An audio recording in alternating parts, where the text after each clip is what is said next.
In Matthew chapter 5 and in verse number 27, Jesus says, "You have heard that it was said, you shall not commit adultery. But I say to you that everyone who looks at a woman with lust for her has already committed adultery with her in his heart. If your right eye makes you stumble, tear it out and throw it from you, for it is better for you to lose one of the parts of your body than for your whole body to be thrown into hell. If your right hand makes you stumble, cut it off and throw it from you, for it's better for you to lose one of the parts of your body than for your whole body to go into hell."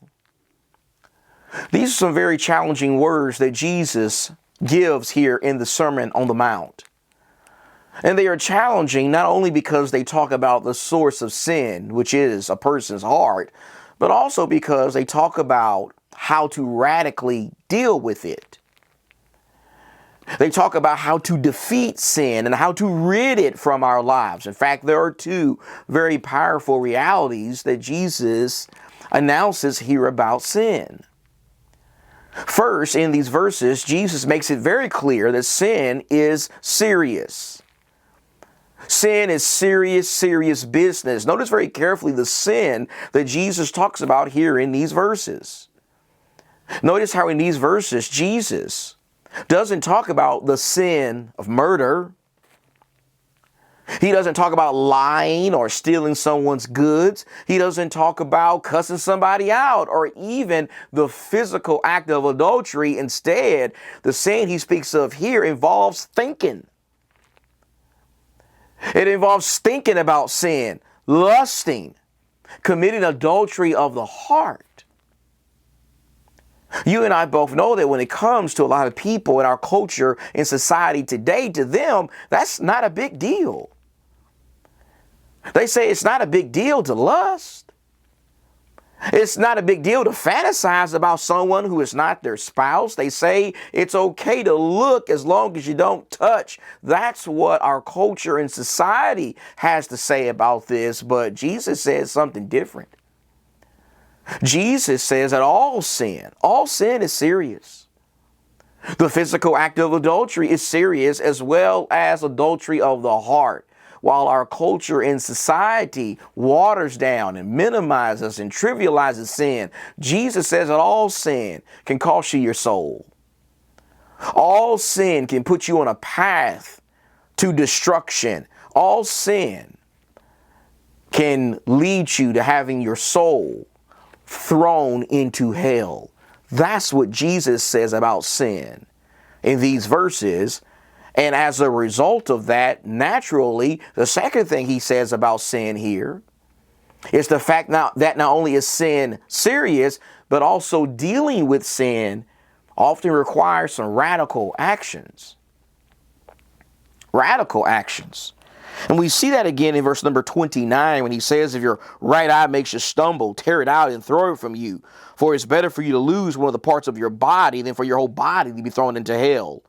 If your right hand makes you stumble, cut it off and throw it from you. For it is better for you to lose one of the parts of your body than for your whole body to go into hell." You see, since sin is serious business, then according to Jesus, it is often necessary to take radical actions to remove it. And so what does Jesus mean here? What does he mean when he says you have to pluck out your right eye and cut off your right hand? Is he talking literal there? Of course not. Of course not. Of course he's not saying that to deal with sin, you have to literally pluck out your right eye. I mean, if you do that, that's not going to solve the problem. You can still lust with your left eye. And if you pluck out both your eyes, your right and your left eye, well, you can still lust in your heart. Here, Jesus is not talking about literal physical mutilation. Instead, he's using figurative language here to talk about the radical actions one must often take to remove sin from their lives. He's talking about radical actions of self-denial. He's talking about doing what is necessary to cut sin out of your life. Doing things like maybe unsubscribing to Netflix or Prime Video. Doing things like getting rid of a laptop because, We can't handle having a laptop. That leads us down a path to sin. Doing things like removing sinful friends out of our lives, people who are influencing us to do evil and wicked things. Doing things like quitting a job that may pay me a lot of money, but my boss is trying to pressure me to do unethical things. Doing things like shutting down my social media page. Because every time I'm on social media, I'm saying divisive things and doing things that is not reflecting the glory and love of Jesus. You see, we can live without social media and Netflix and a laptop and certain kinds of friends, but according to Jesus, we can't live with sin. We can't die in our sins. Jesus says that sin is serious. It is so serious it will cost us our souls, and that may require us doing radical things to cut it out of our lives.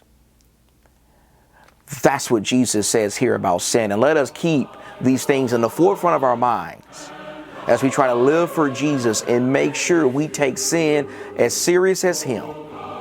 Because sin is so serious that it cost him his life on the cross.